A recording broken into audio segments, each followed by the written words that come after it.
any movement away from what is a dissipation of energy. Prevents you actually understanding what is. The what is sorrow. And we have means and ways and cunning development of escapes. Now, if there is no escape whatsoever, then you remain with it. I don't know if you have ever done it. Because in every one's life, there is an incident that brings you tremendous sorrow, a happening. It might be an incident, a word, an accident, a shattering sense of absolute loneliness, and so on. These things happen. And with that comes this sense of utter sorrow.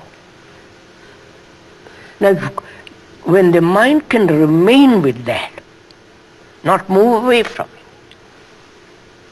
it, out of that comes passion.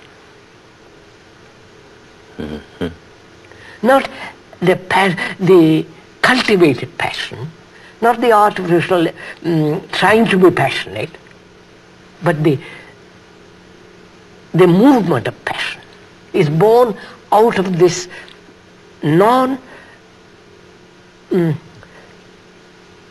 withdrawal from sorrow. It is the total, completely remaining with that. I'm thinking that we also say, when we speak of someone in sorrow, that they are disconsolate. Yes, disconsolate. Disconsolate. And immediately we think that the antidote to that is to get rid of the dis. Not to stay with the dis. And in an earlier conversation, we spoke about two things related to each other in terms of opposite sides of the same coin.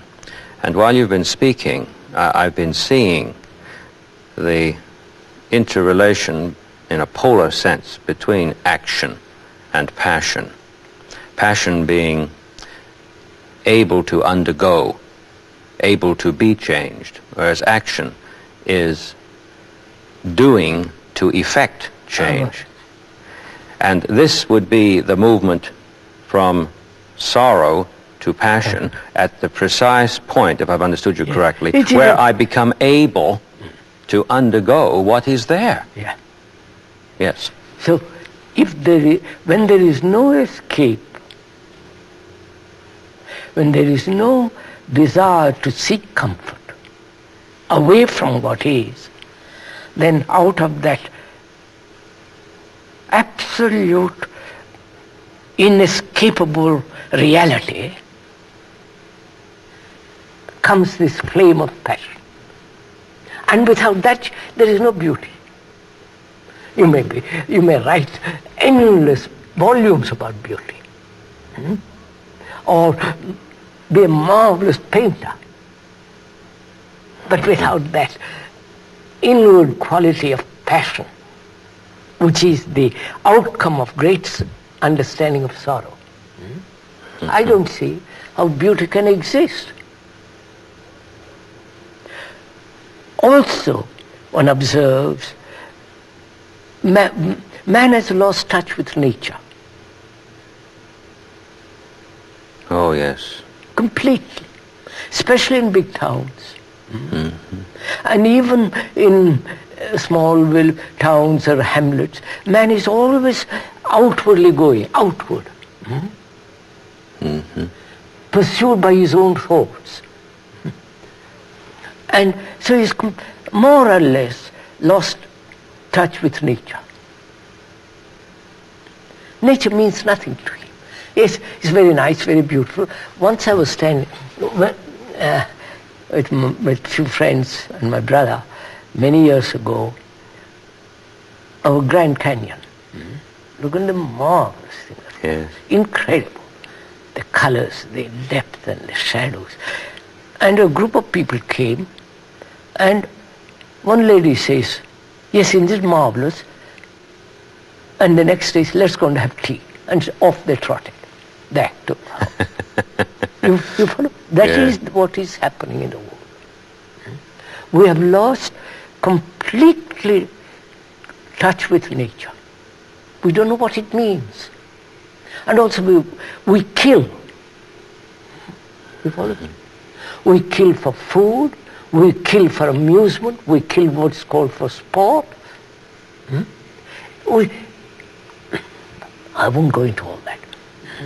So there is this lack of intimate relationship with nature. I remember a shock, a profound shock that I had in my college days. I was standing on the steps of the administration building and watching a very, very beautiful sunset. And one of my college acquaintances asked me what I was doing.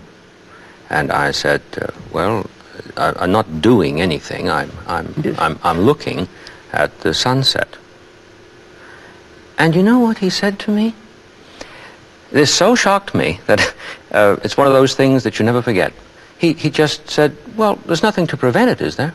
Nothing? Nothing to prevent it, is there? Right. Yes, I know. I follow you. So you see, we are becoming more and more artificial, more and more superficial,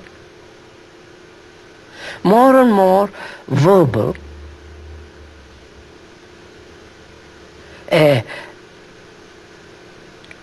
linear direction,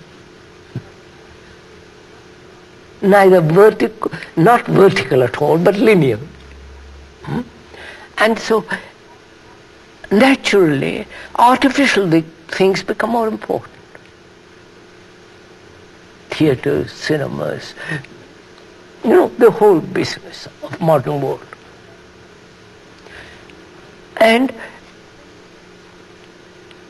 very few have this sense of beauty in themselves, beauty in conduct. You understand, sir? Oh, yes. Beauty in behavior, beauty in the usage of the language, the voice, the manner of walking, the sense of humility. With that humility, everything becomes so gentle, quiet, full of beauty. We have none of that.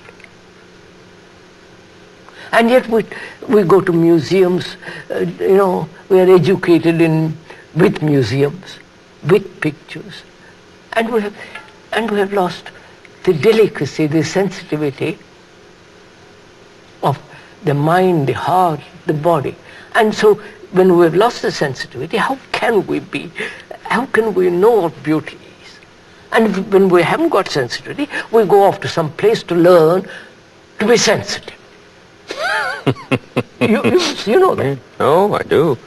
Go to a college or some ashrama or some rotten hole, and there I'm going to learn to be sensitive. Sensitive through touch, through, Yes. That becomes disgusting. So, now how can we, as you are a professor and teacher, how can you, sir, educate, becomes really very important, as the students to have this quality. Therefore, I ask, what is it we are educated for? What are we being educated for?